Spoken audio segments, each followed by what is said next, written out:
We're joined by the University of Scranton. They just competed in the second NCAA Division III women's basketball semifinal here in Salem. We have with us head coach Trevor Woodruff, Makenzie Mason, and Bridgette Mann. Coach, we open with comments from you about today's game, please. Well, obviously a tough outcome. Wasn't what we had hoped for, what we had worked for, but you come here knowing that only one team's going to leave happy. And, it's not going to be us, but I think the further we get away from it, the more we'll appreciate the moment, the week, the job Salem did, in providing an unbelievable experience for our student athletes. It was said in our locker room, the truth is they probably don't even realize what they've done. And once they do, once it hits them and they can grasp it, I think some of the pain will go away. Now open it up to questions for media. Let's start here to my left. Trevor, it was a game of runs. You guys came out there in the third quarter, start 10-1 to get tied, and then they just went on the run there in the fourth quarter. You guys just couldn't seem to get your offense going there in the fourth quarter. I think you came away empty on 10 of 11 possessions when they took control. What's the question? Just can you comment on being a game of runs and maybe running out of steam a little bit, or did you guys run out of steam? Well, I don't know if we ran out of steam. We ran into the #1 ranked team in the country. I think you have to give them a lot of credit. I don't think we played well offensively. We looked clunky at times. I thought their style of defense, the switching, we don't see a lot. I thought we would be a little better than we were against it. But, we've had a lot of times this year where the offense has disappeared for times, and we've been able to work through it. But at this level, in this game against that team, it's just not realistic to think you can go long stretches without scoring and still win the game. So, kudos to them. I thought their defense was terrific. And we didn't make enough baskets, but they made it difficult. Gene, you have a question? You guys got ahead in the second half. What were you thinking at that point? I mean, what were you thinking about what you had to do to hold on at that point? Basically the same thing, the same mentality that we had going into the game, which was we knew we had to gut it out every play. So regardless of what the scoreboard read, it was stick to what we know, and that's play Scranton defense and play as hard as we can. It's a tough defensive battle. Lots of grabbing and hands and bumping and stuff like that. You guys hung in there though, but did that sort of take its toll maybe after a while physically? I mean, it was definitely a physical game, but I think Coach hit the nail on the head when he said you ran into the #1 team in the country. I mean, they don't make a lot of mistakes. And they're going to capitalize off of mistakes you make. So they're just a great team, and they made us fight. TV's over here to my right. Yeah, Trevor, a 21-3 run after you take the lead with Hannah's basket. What went wrong from the offensive end? Because up until then you were 50% on three-point shooters. And what did Madison Temple do with a couple of plays that I think broke your heart? Yeah. Well, the first part, I thought when they extended the defense and got a little more aggressive, even on just something that seems as simple as get the ball in bounds, they made it more difficult. So they started to challenge us in more ways, in more areas of the floor, which was difficult then to get into offense, into the spots we normally do. I thought we were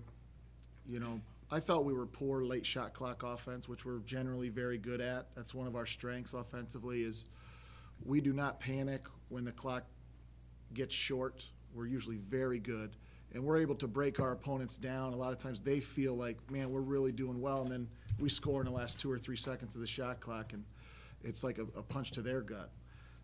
But today we just, the execution wasn't there. Again, give them credit. I thought when we did make some plays and were able to get near the basket, their size and length changes everything. They just, they may not block it, but they change the angle you have to shoot it.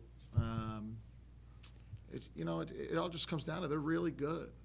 And we gave them our best shot. We didn't play our best, but we didn't back down, and our kids fought, and they played really, really hard. And, late in the game, we had a chance. So. And then what about Temple making her well, plays?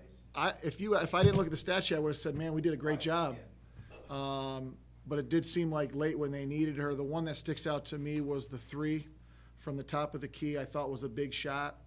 Not necessarily just because of the scoreboard. I thought it got her going. And she started to then turn it on a little bit and just, she's a National Player of the Year, and that's what she's supposed to do, and she knew it, and she did it. But I thought for the better part of that game, we did a really, really good job limiting her, and them in general. I don't think they got to their scoring average. Go for it. Bridgette, when a little bit of time goes by after this, how do you think you're going to remember this as your capper to your senior year and your career at Scranton? I think I'm going to think of nothing but positive things. I'm going to think of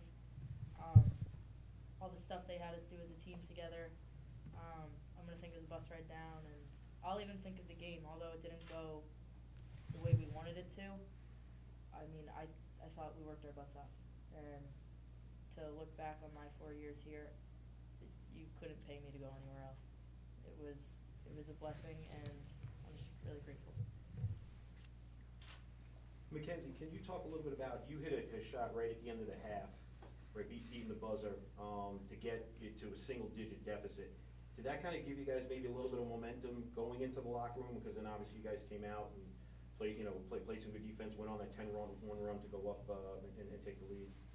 I mean, I knew offensively the whole night we were struggling a little bit on the shot clock, getting things going. So to get that little shot in at the end, I think it definitely lifted us up. We knew we were still in this game. We had times where we came back into it, we were tied, and we knew it was going to be a tough battle the entire game, and so we just had to keep battling. We knew baskets weren't going to come easy, so we would take them wherever we could get them. Any more questions? Here on the left, here on the right, go ahead. And Makenzie, as a junior, how do you think this is going to set you up now for maybe the following season, something you learned from this experience that might help you for next season? Just know that anything can happen with any season. We had high expectations coming into the season, but I don't think anywhere near how successful we would have been. Obviously, we're going to miss having Bridgette and Julia with us on our team, but we have a lot of key returners coming back, and we have a good squad coming back, which I'm excited for. Last thing for me, Trevor, your message, with the girl that's going to play one more game tomorrow for our American game, which is not the game you wanted to play, obviously, but the message that you gave to the team for what you accomplished, to echo what Makenzie was saying, but going forward for the player. The message in the locker room was there's so much pain involved. You have to deal with that part of it. But I just said to the girls, if they can look to their left and right and tell each other they gave everything they had, then there's nothing to hang your head about. And that's a life lesson. All you can do is give everything you have. It sounds simplistic. Our kids did everything they could in preparation for the game. They played as hard as they could in the game. Nobody was flawless, obviously, but they don't have to apologize to anybody. They played in the Final Four,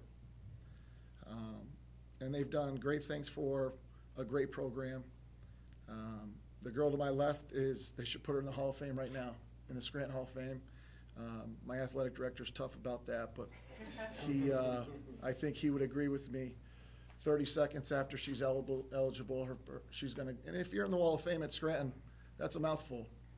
When you're talking about 20-something All-Americans and now, 9 Final Fours, it's a big deal, as you know. And so she's going to go down as one of the all-time greats. And Mace has built quite a legacy for herself as well. So there will be much work to do. It's down the road. We're going to celebrate this really, really hard in Scranton style.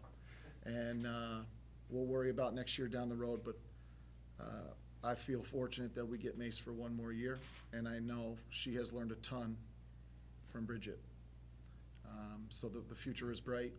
We're going to miss her, Bridgette, and Julia. Unbelievable kids. Love them like they're your own kids. It's just an amazing thing to happen. Got one more down here up front to close it up. Trevor, did you get an explanation on what the technical was, and at that point, how maybe did that really kind of really snowball and Yeah. let it get away. She from said my blazer was too loud, which I'm gonna have to go back and look at that. I didn't realize that was an issue. I like it. Yeah, I told her, look at Jimmy's tie if she thinks my jacket's loud. I will, thank you. You know, the person that gave me the explanation wasn't the one that gave me the technical.